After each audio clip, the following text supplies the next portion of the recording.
Well, today's topic is a topic we all think about while doing our best not to think about it. The topic is death.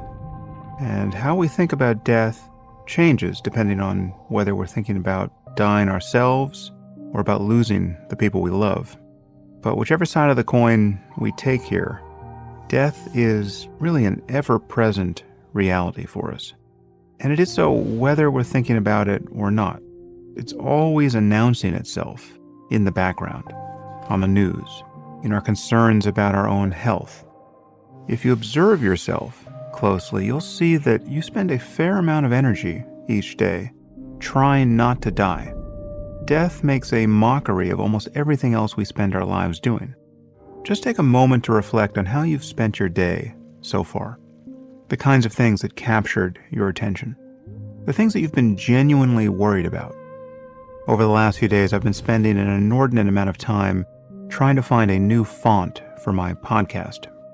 This has literally absorbed hours of my time.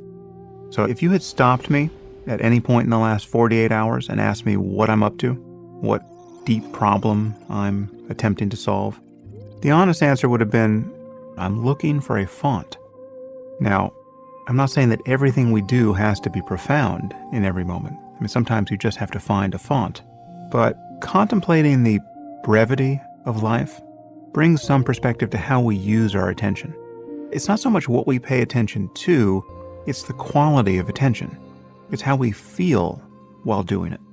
If you need to spend the next hour looking for a font, you might as well enjoy it. Because the truth is, none of us know how much time we have in this life.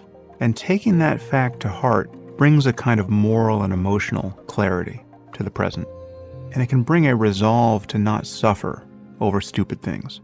I mean, take something like road rage.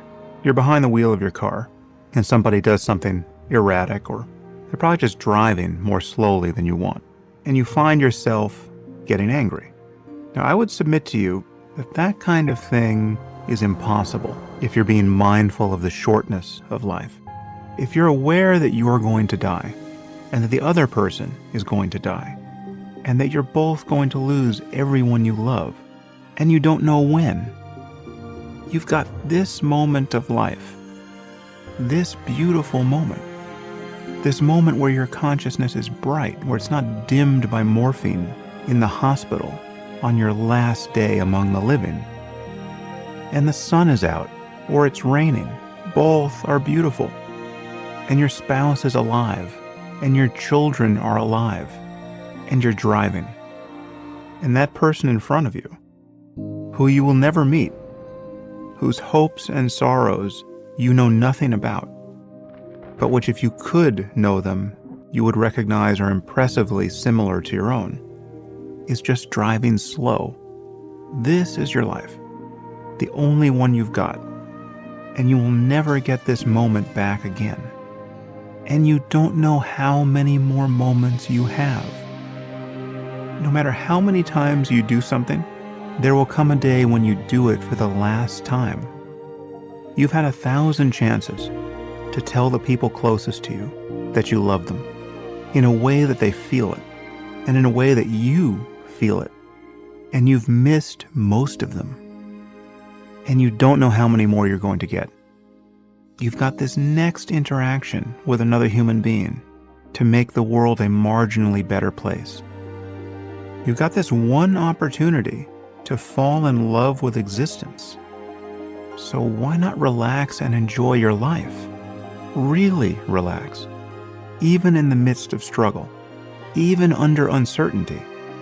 You are in a game right now, and you can't see the clock. So you don't know how much time you have left. And yet you're free to make the game as interesting as possible. You can even change the rules. You can discover new games that no one has thought of yet. You can literally build a rocket to go to Mars. I actually know people who will spend some part of today doing that.